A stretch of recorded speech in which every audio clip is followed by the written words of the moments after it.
को विस्मयोत्र यदि नाम गुणैरशेषैस्, गुणैरशेषैस् स तक के उच्चारण करना है। अब यहाँ आप देखेंगे कि भक्तामर के काव्यों की पंक्तियों के अंत में जहाँ भी विसर्ग आए हों और उनकी संधि हो गई हो दूसरी पंक्ति के साथ, तो उच्चारण करते समय उस संधि वाला रूप उस अक्षर के साथ में उच्चारित करना है जिस अक्षर में वो विसर्ग था। जैसे गुणैरशेषैस्, ये नीचे की पंक्ति में स लिखा है, उसको स्तम मत पढ़ना, स का उच्चारण ऊपर करना है और नीचे त्वम पढ़ना है। समझ में आ रहा है कि ऐसे ऊपर बाउंसर जा रहा है? क्या समझ में आया? 27वें काव्य की पहली लाइन देख रहे हो आप? उसके अंत में क्या है? र शे शैस, तीनों तालव्य श, मूर्धन्य श और दंत स, तीनों का उच्चारण कर रहे हैं एक साथ। को विस्मयोत्र यदि नाम गुणैरशेषैस् त्वन्संश्रितो निरवकाशतया मुनीश दोषैरुपात्त विविधाश्रय जात गर्वैः स्वप्नांतरेऽपि न कदाचिदपीक्षितोऽसि। आज आवाज़ कम रखिए क्या इसकी माइक की?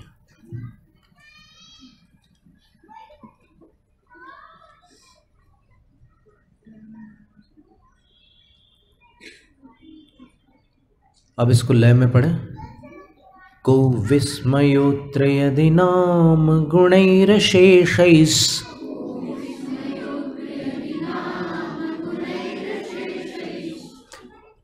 रशेषैस्, को विस्मयोत्र यदि नाम गुणैरशेषैस्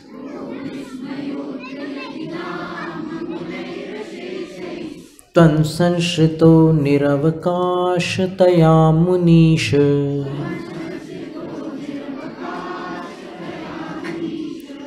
दोषैरुपात्त विविधाश्रय जात गर्वैः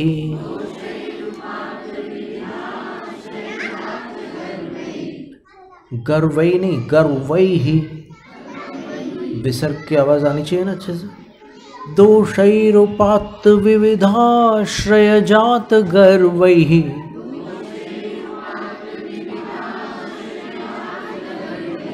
स्वप्नांतरेऽपि न कदाचिदपीक्षितोऽसि।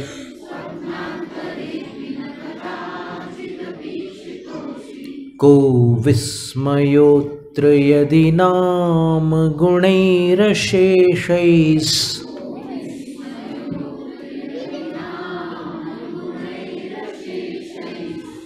त्वन्संश्रितो निरवकाशतया मुनीश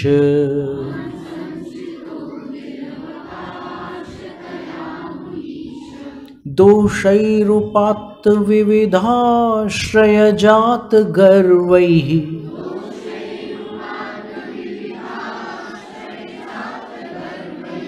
स्वप्नांतरेऽपि न कदाचिदपीक्षितोऽसि।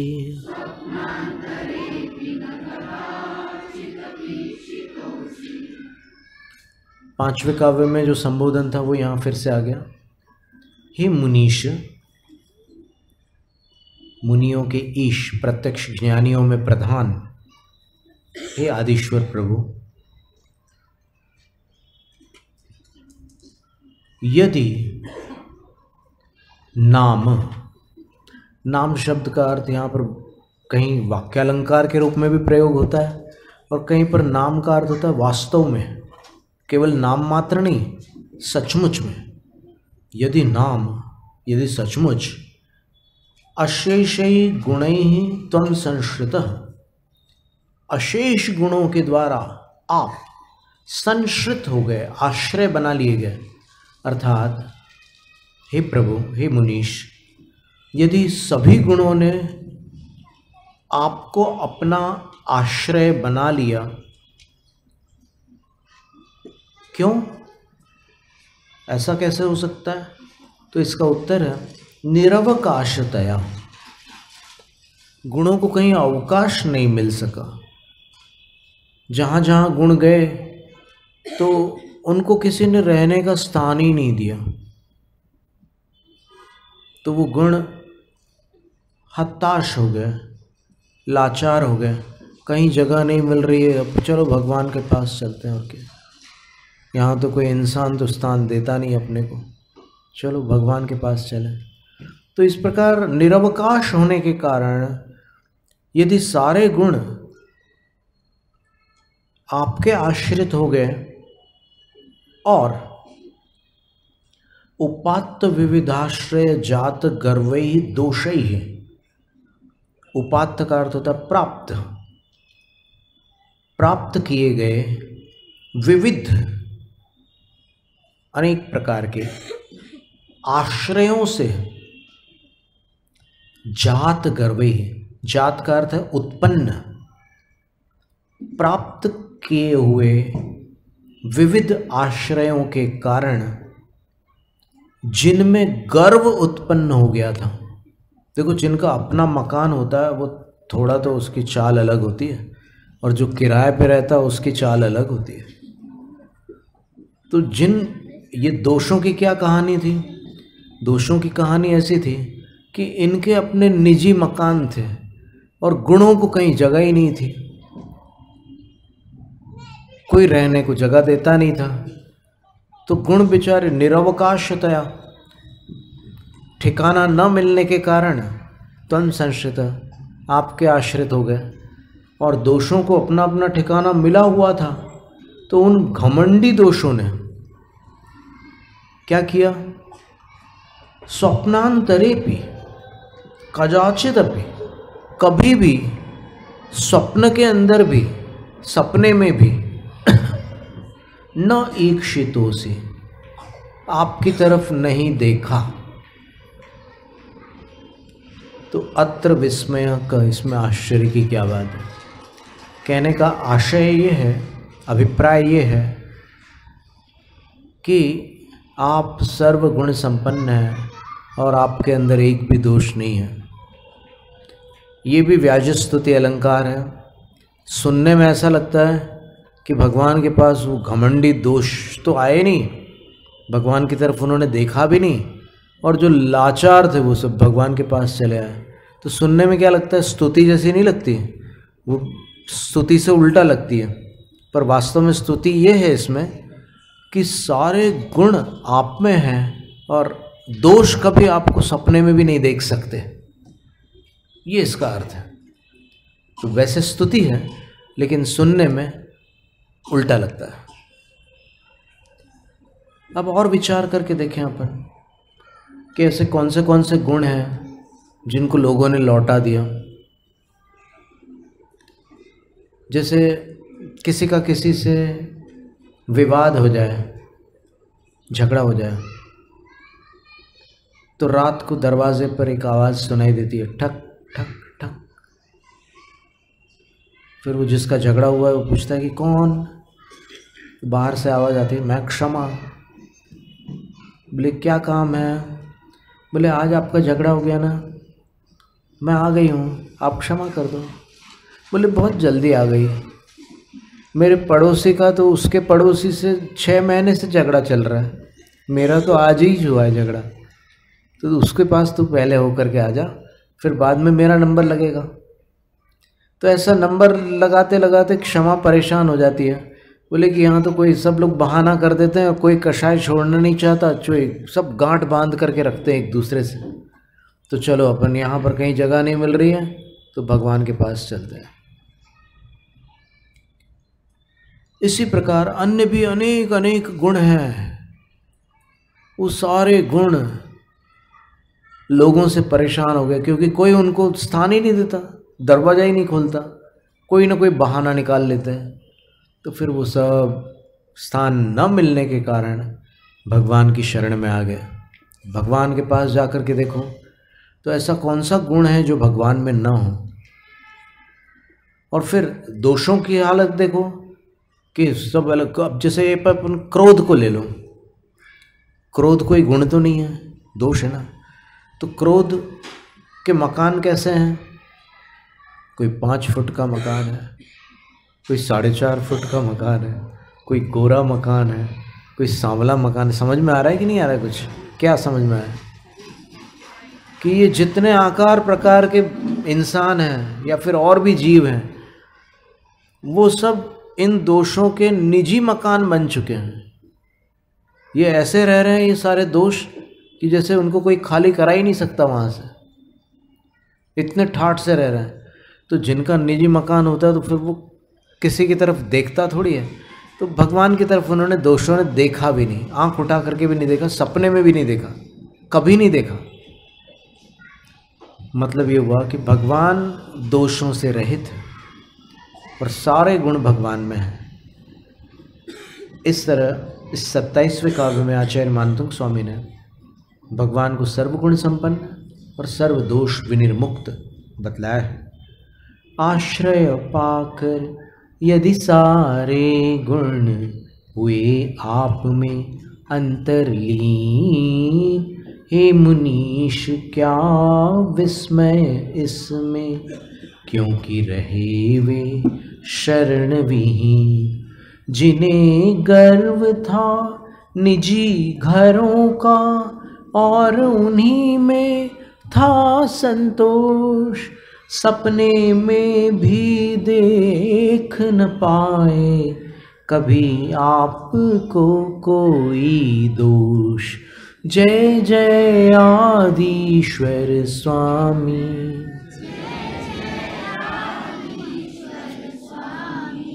जय जय आदिश्वर स्वामी,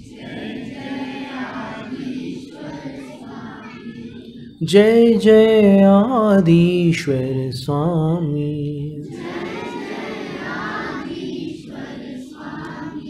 जय जय आदिश्वर स्वामी। इस काव्य में को शब्द का अर्थ है क्या, और विस्मय का अर्थ है आश्चर्य, और अत्र का अर्थ है इसमें। इसमें क्या आश्चर्य है, किसमें? तो यदि नाम, यदि वास्तव में अशेष ही गुण ही है। अशेष का अर्थ होता है सब, कोई भी शेष न रह जाए उसको अशेष कहते हैं। सब गुणों ने तन संश्रित आपका सहारा ले लिया। क्यों ले लिया? निरवकाशतया, किसी ने उनको अवकाश नहीं दिया, ठिकाना न मिलने के कारण वो आपके पास आ गया। तो हे मुनीश, इसमें आश्चर्य की क्या बात है? और दूसरे कि उपात्त विविध आश्रय जात करवे, प्राप्त किए गए विविध आश्रयों के कारण उत्पन्न हो गया था गर्व, जिनमें ऐसे घमंडी दोषों ने स्वप्नांतरेपि कदाचिदपि न ईक्षित असि, स्वप्न में भी कभी भी आपकी तरफ नहीं देखा। अत्र विस्मय का, इसमें आश्चर्य की क्या बात है?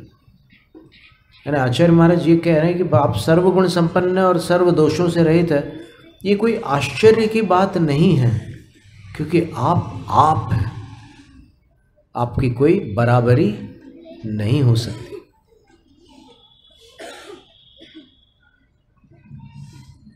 अब इसके बाद प्रातिहार्यों के साथ आदिनाथ भगवान का वर्णन है। अब प्रातिहार्यों में अपने को प्राय कुछ प्रातिहार्य तो देखने मिल ही जाते हैं अभी सभी मंदिरों में। जैसे एक तो सिंहासन है, भगवान सिंहासनों पर विराजमान रहते हैं। फिर भामंडल भी मिल जाता है, ऐसे पीछे गोल बना रहता है भगवान के, भामंडल रहता है। फिर कहीं छत्र भी रहते हैं भगवान के ऊपर, लेकिन वो छत्र जो है उनकी जानकारी अपन अब यहाँ भक्तामर से प्राप्त करेंगे। चंवर भी होते हैं, चामर बोलते हैं जिसको, उसकी भी जानकारी अपने को मिलेगी। जानकारी मिलने के बाद अपना ज्ञान निर्मल होता है, अपना ज्ञान, अपने को स्पष्ट ज्ञान होता है कि अच्छा ऐसा है शास्त्र में। और जो अपन सुनी सुनाई जो बातें रहती है उसमें कभी कभी कुछ चूक हो सकती है, लेकिन शास्त्र से जो प्राप्त ज्ञान है वो अचूक होता है। तो सब ऐसे प्रातिहार्य अपने को मंदिरों में देखने मिलते हैं। इसमें अभी अपन जो 8 प्रातिहार्यों का वर्णन पढ़ेंगे, कुछ जानकारियां निश्चित रूप से आपको लगेगी, नई लगेगी कि ये तो खास बात है, हम जानते ही नहीं थे। तो इसमें पहला प्रातिहार्य है अशोक तरु। अशोक तरु ये उस प्रातिहार्य का नाम है। एक तरु होता है, एक वृक्ष होता है। सभी तीर्थंकर वृक्ष के नीचे ही केवल ज्ञान प्राप्त करते हैं। बड़ी खूबी की बात है ये कि सारे तीर्थंकर किसी न किसी वृक्ष के नीचे ही केवल ज्ञान प्राप्त करते हैं।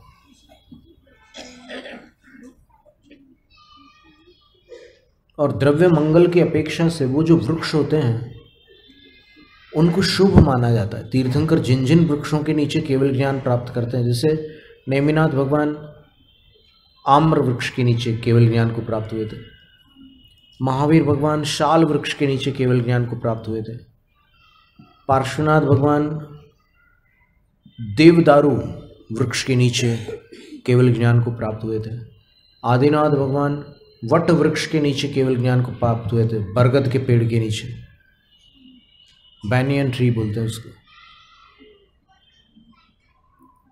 अनंतनाथ भगवान पीपल के पेड़ के नीचे केवल ज्ञान को प्राप्त हुए थे। ऐसे अलग अलग तीर्थंकर, कुछ तीर्थंकरों के वृक्ष एक जैसे हैं, कुछ के अलग अलग हैं। तो इन वृक्षों का भी महत्व है। आचार्यों ने कहा कि भगवान का जो केवल ज्ञान वृक्ष है उसी की प्रतिकृति समोसरण में रची जाती है। जब भगवान बीच में विराजमान होंगे तो उनके पीछे जो वृक्ष बनेगा वो वृक्ष उसी वृक्ष जैसी आकृति वाला होगा और उसकी ऊंचाई भगवान से 12 गुनी होगी। जितनी ऊंचाई भगवान की है, आदिनाथ भगवान की ऊंचाई 500 धनुष थी, तो उनके अशोक वृक्ष की ऊंचाई कितनी होगी? 500 को 12 से गुना कर दो,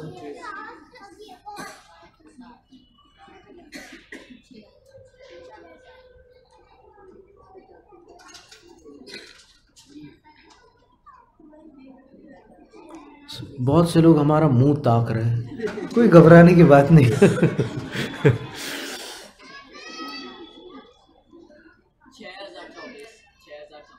6000 क्या बोले?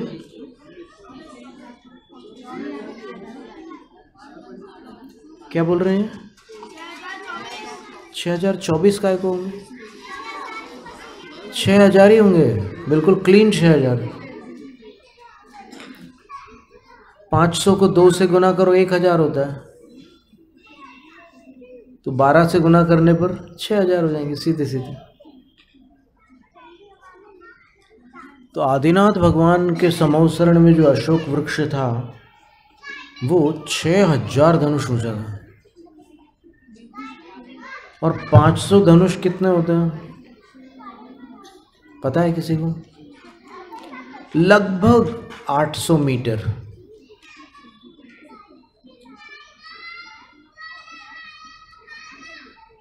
लगभग 800 मीटर। यहाँ से वीरोदय 2 जाते समय 200 मीटर छोड़ दो।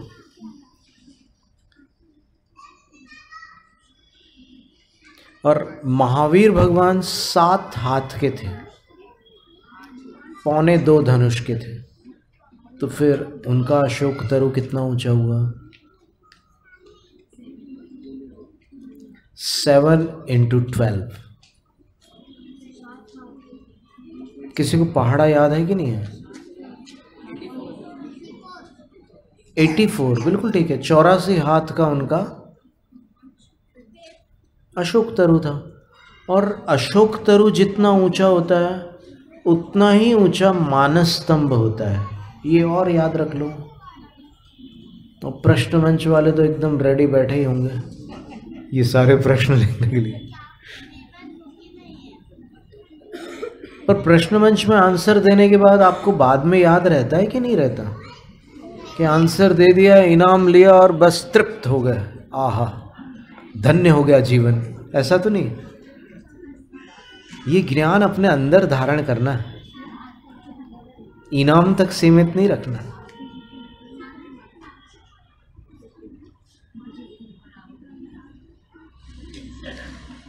और यदि भगवान की प्रतिमा और वेदी का जो निर्माण है उसमें वर्णों का तारतम्य व्यवस्थित हो तो दर्शन का आनंद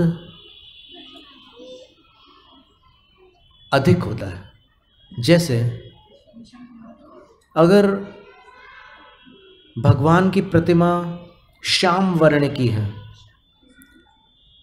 और वेदी के पीछे वाला भाग भी श्याम वर्ण का है, तो फिर देखते समय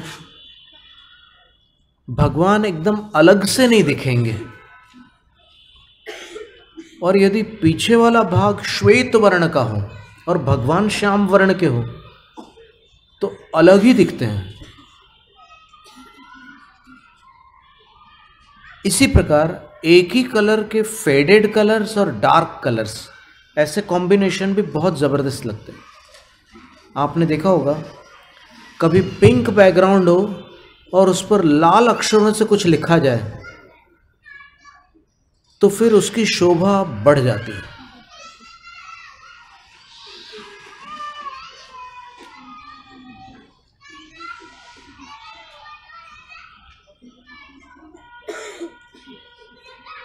हमने पहली बार जैन मंदिर के दर्शन कब किए आप जानते हो? क्या आपको पता है कि हमने बचपन से जैन मंदिर के दर्शन नहीं किए थे? आपको जानकारी है किसी को? क्योंकि हमारा जन्म दूसरे परिवार में हुआ था। पर जब हम 10th में पढ़ते थे तो दिवाली वैकेशंस थे, अक्टूबर का महीना था, 1979 की बात है। हम लोग पर्यटन के लिए निकले, घूमने के लिए चले गए। छुट्टियों में जाते हैं लोग बाहर, तो बाय रोड गए। और बाय रोड का मतलब होता है राजमार्ग से जबलपुर की तरफ गए, छत्तीसगढ़ से जबलपुर की ओर निकल गए। और जबलपुर में कुछ अंकल लोग थे, उनके साथ परिचय था अभिभावकों का, पिताजी का। तो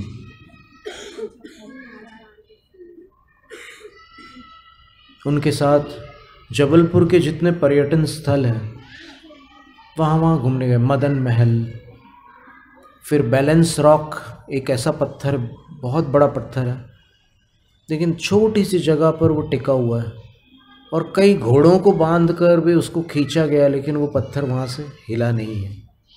बैलेंस रॉक। फिर मार्बल रॉक्स, नर्मदा नदी जहाँ से बहती है जबलपुर से, मड़िया जी से 15 किलोमीटर दूर, और पूरे मार्बल की पहाड़ियाँ हैं वहाँ पर, संगमरमर के पर्वत हैं और उन संगमरमर के बीच से ऐसे वो नर्मदा नदी बहती हुई जाती है और अच्छी गहराई भी है, 300-300 फुट गहरी वो नदी रहती है।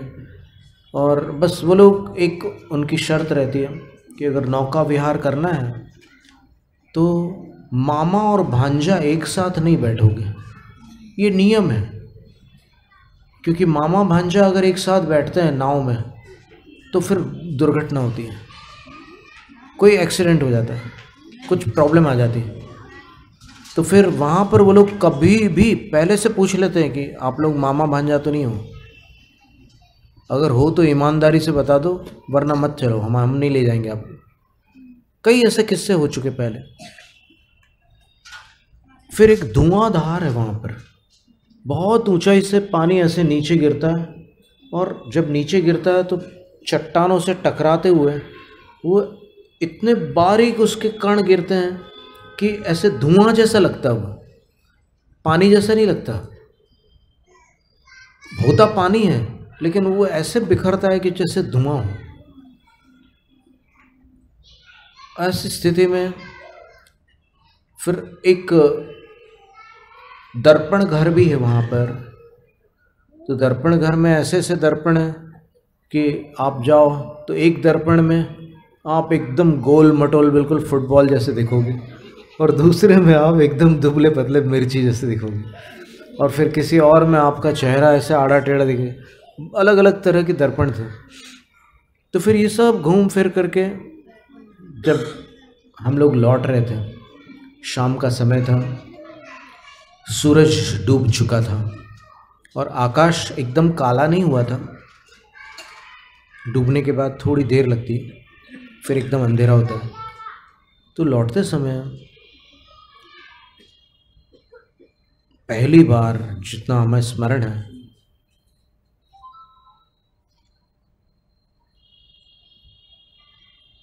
हमने बाईं तरफ एक मंदिर देखा जिसमें सफ़ेद रंग की प्रतिमा थी और पीछे, भगवान के पीछे डीप ग्रीन कलर का स्टोन था, पत्थर था।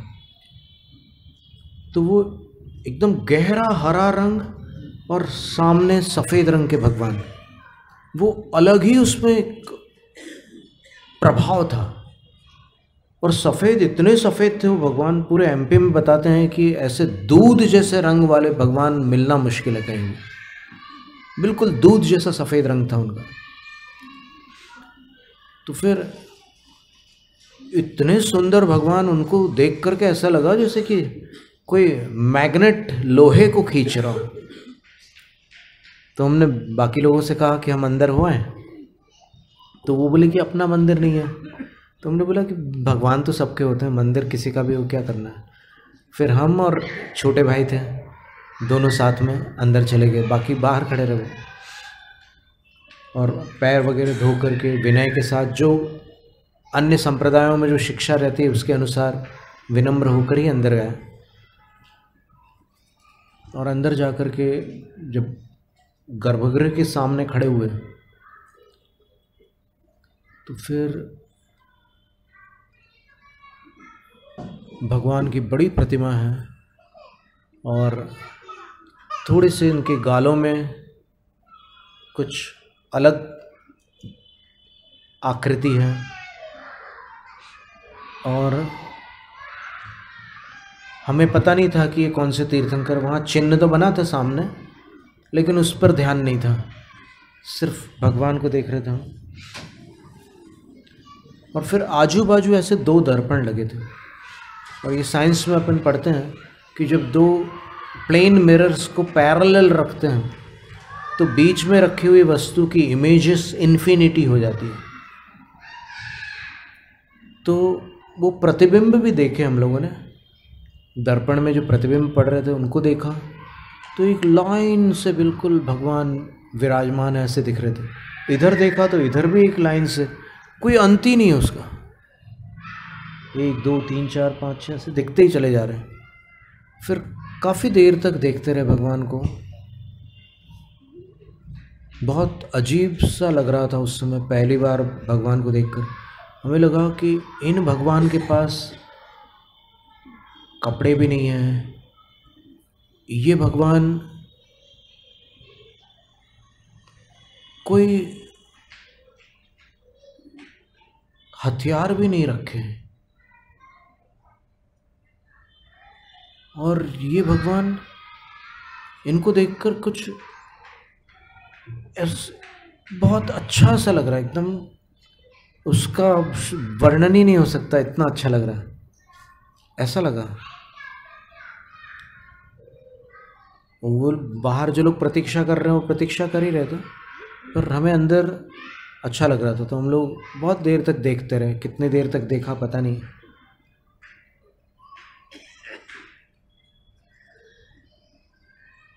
और ये भूल भी गए हम लोग कि हम लोग यहाँ पर्यटन के लिए आए हैं, पिकनिक मनाने के लिए आए हैं, ये सब भूल गए, सिर्फ भगवान को देखकर देखते ही रह गया। और फिर प्रणाम किया। कौन से भगवान है पता नहीं था।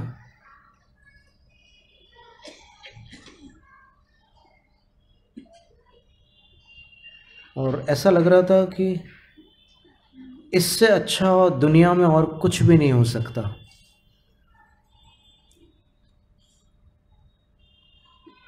और आज तक ऐसा ही लगता है कि इससे अच्छा दुनिया में कुछ नहीं हो सकता।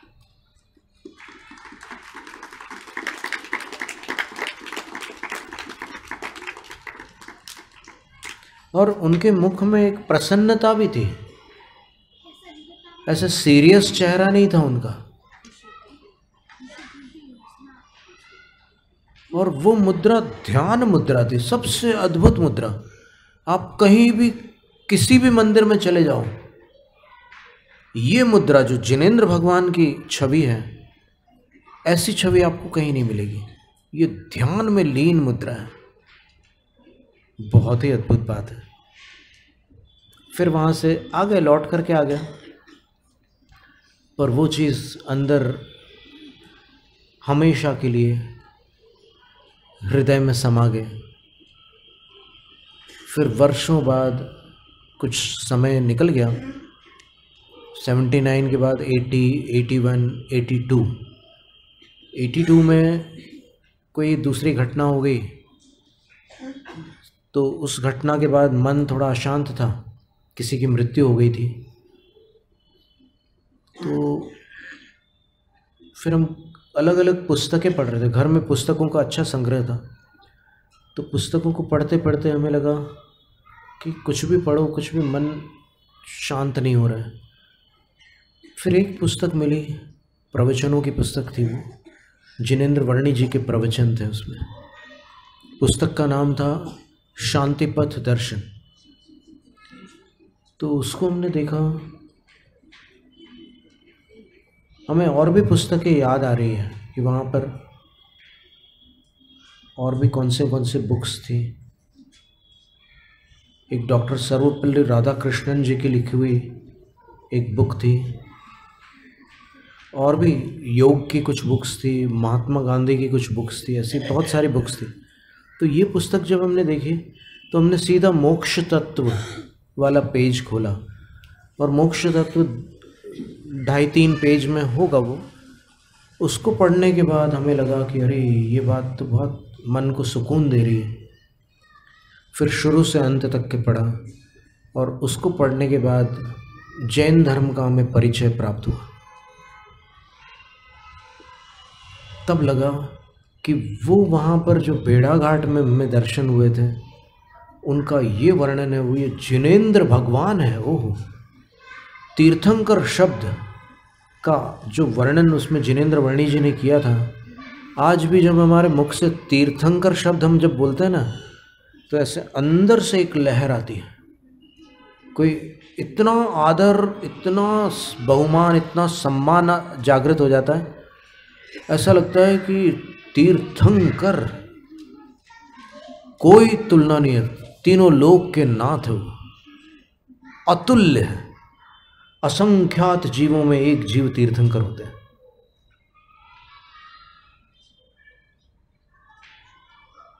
तो वो पुस्तक जो हमने पढ़ी, बाद में हमें ऐसा लग रहा है कि शायद उस 10वीं कक्षा में हमने एक नादानी में जो दर्शन किए शांतिनाथ भगवान के, कोई परिचय नहीं था हमें।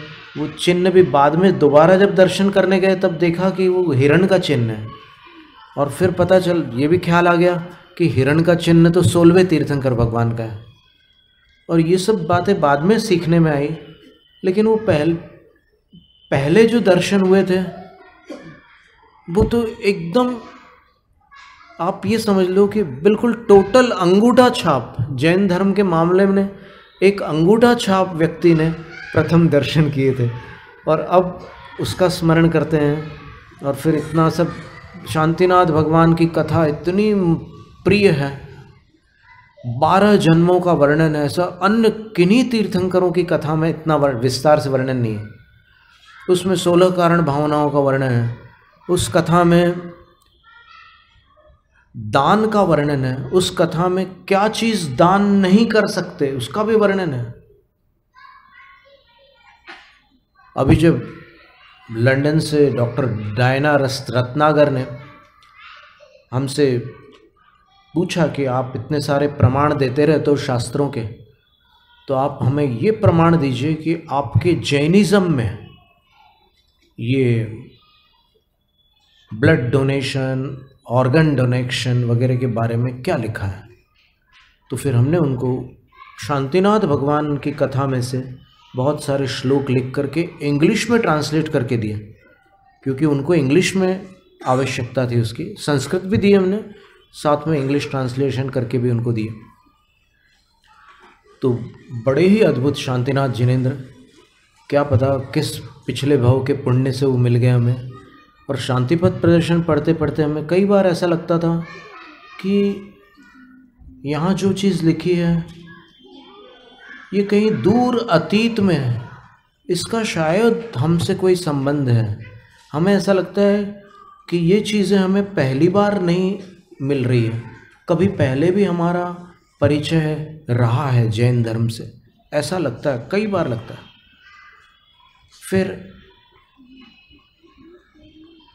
एक संबंध हमने और जोड़ा कि वहाँ जो प्रथम दर्शन के समय हमें जो भी पुण्य लगा होगा, उस पुण्य से हमें ये जैन धर्म का परिचय पढ़ने मिला, क्योंकि कोई भी इतनी बड़ी वस्तु बिना पुण्य के मिल नहीं सकती थी।